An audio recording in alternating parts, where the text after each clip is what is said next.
20 years after a Chinese abandoned baby was adopted by an American couple, her birth parents far away in China suddenly came forward, insisting on meeting her and recognizing her again, even going on a CCTV program to talk about the pain of missing her.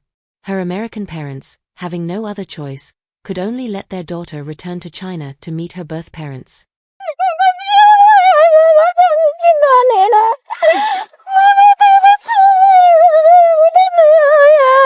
But facing the birth parents who once abandoned her, how should the girl make her choice?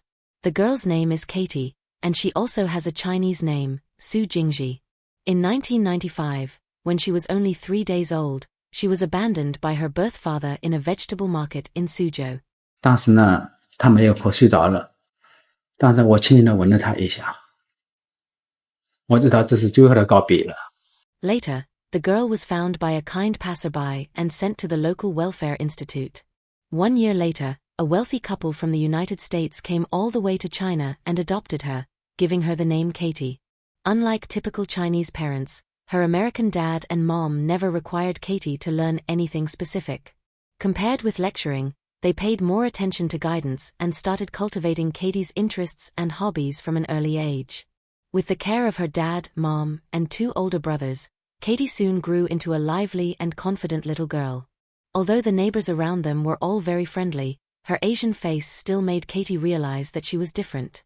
When she was 5 years old, she suddenly asked her mom a question. She asked me whose tummy she came from. Did I come from your tummy? And I said, no, you didn't come from my tummy. You came from a lady's tummy in China, but you came from my heart. You were born of my heart. At that time, Katie did not understand what it meant. After asking, she just went off to play by herself, but this question planted a seed of worry in her adoptive mother's heart. Katie's adoption certificate had always been hidden by them on the top shelf of the wardrobe, and next to it there was also a letter, which had been left by her birth parents when they abandoned Katie. The Welfare Institute had once explained to them what it meant. Because of poverty, facing harsh reality, with no other choice, they abandoned their little daughter on the street. If heaven has feelings, pity all parents in the world. In 10 or 20 years, on the 7th day of the 7th lunar month, meet on the broken bridge in Hangzhou, the heartless parents will kneel and bow. This letter's meaning was self-evident, but when they looked at the daughter they regarded as their own, her adoptive parents also felt very conflicted inside. Soon, the 10-year period arrived. On the night before the agreed date, the birth parents stayed up all night. 我当时在想，我写的纸条上的内容也挺深刻的，也挺真诚的啊。我想他父母肯定会来约会的。 On the other side, the adoptive parents felt that Katie was still too young, and learning the truth too early might affect her future growth, but they still wanted Katie's birth parents to know that Katie had been well taken care of by them. In order to fulfill the agreement, the adoptive parents specially entrusted a Chinese friend to go to the broken bridge to keep the appointment. But because there had been no prior contact or secret sign, the two sides just missed each other like that. Her birth parents waited from morning until late at night, and even by 3 o'clock in the morning, they still had not seen the daughter they had been longing for. 10 years of waiting came to nothing, and Mr. and Mrs. Su felt their hearts sink to the bottom.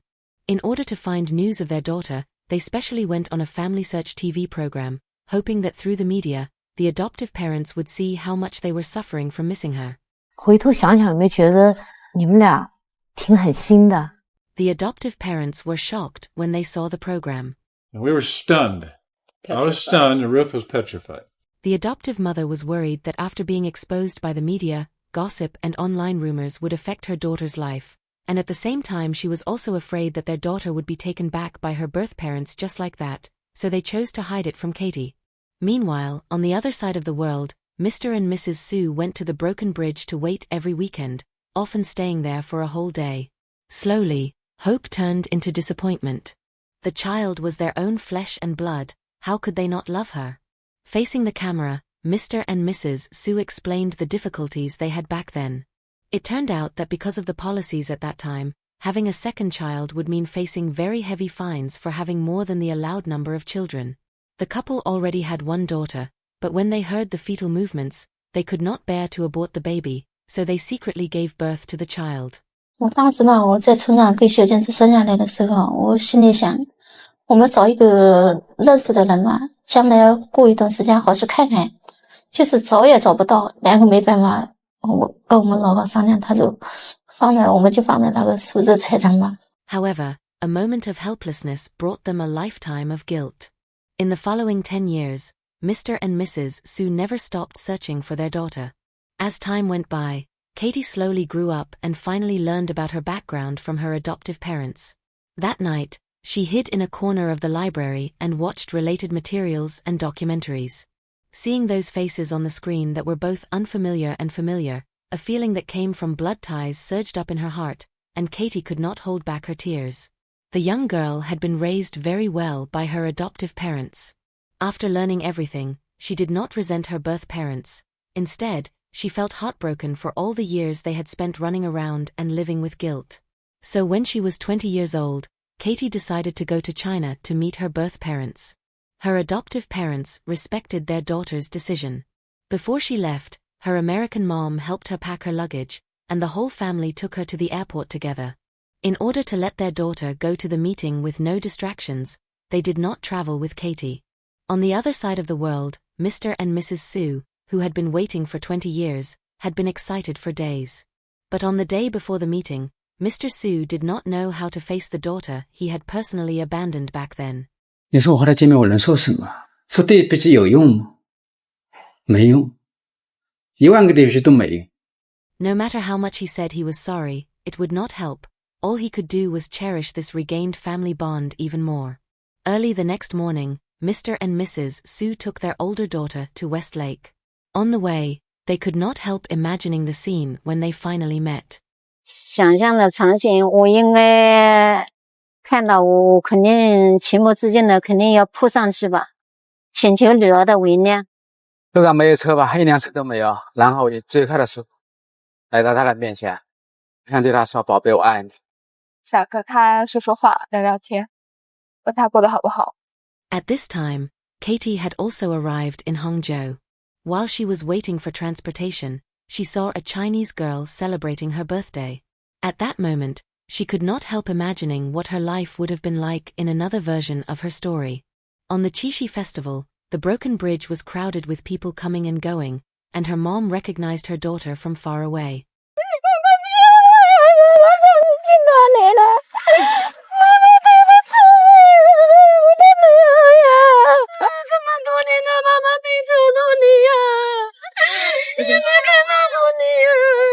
After 20 years of waiting, the long-anticipated meeting finally arrived. By Westlake, her dad and mom held their daughter's hands tightly and were unwilling to let go, murmuring words full of longing. Katie could not understand Chinese and did not know how to express herself, so she could only respond to her parents' surging love with a smile. On the way back, her older sister took out a ribbon she had prepared in advance and helped her younger sister tie up her hair, and her dad and mom also took Katie to buy a lot of groceries. In order to celebrate their daughter's return, Mr. Su even specially set off firecrackers and fireworks. In the evening, her mom cooked a big table full of hometown dishes, and the whole family sat around the table and ate a reunion meal in the true sense. After dinner, Katie called her American adoptive parents to tell them she was safe. This was also the first time the two families met each other. 非常感谢你们把金枝培养得这么优秀。 We are also very thankful to you for giving her life. Her adoptive parents felt happy that their daughter had found her birth parents. Or just happy for her. I'm just happy that she's come to this point. I just hope there's a sense of peace and contentment with her.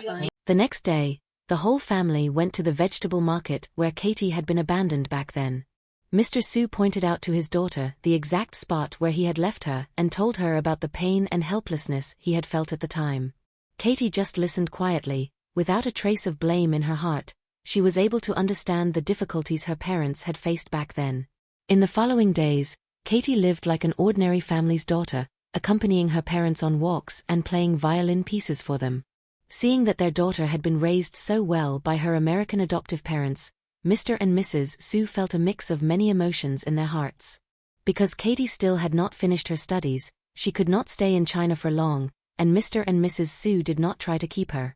They were very relieved that their daughter was living well in the United States, and they only hoped that Katie could be happy, and then they would have no more demands. On the night before they parted, her dad took out a bulging red envelope, inside of which was the New Year's money he had prepared for her every year in the past.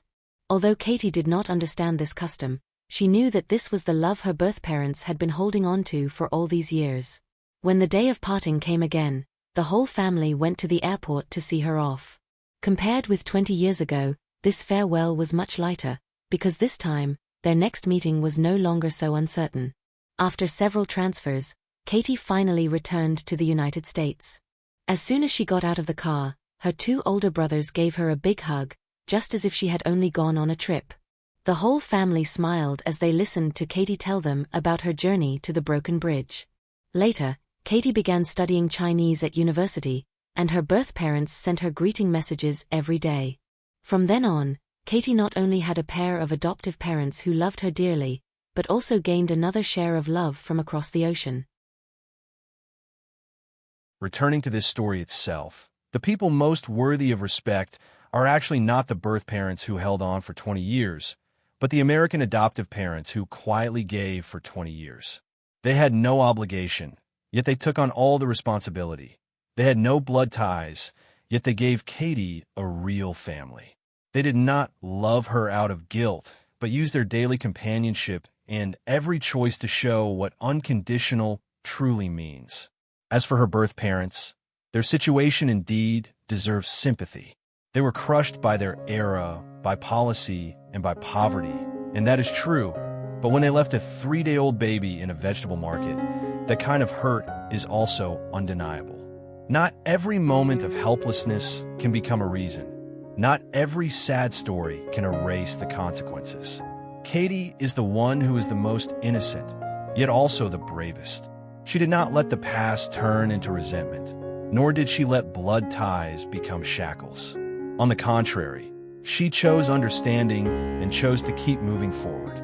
Some people say blood ties are the most important, while others say upbringing matters more. But this story tells us that blood gave her life, while her American parents gave her a future. The people who truly deserve to be praised are those who unconditionally caught a child who had been abandoned, and were also willing to let go and allow her to choose her own life. So who do you think Katie should be more grateful to? Her birth parents or her adoptive parents? Feel free to leave your thoughts in the comments. I really look forward to hearing your voice. If you like this video, don't forget to like and subscribe, and I'll see you in the next one.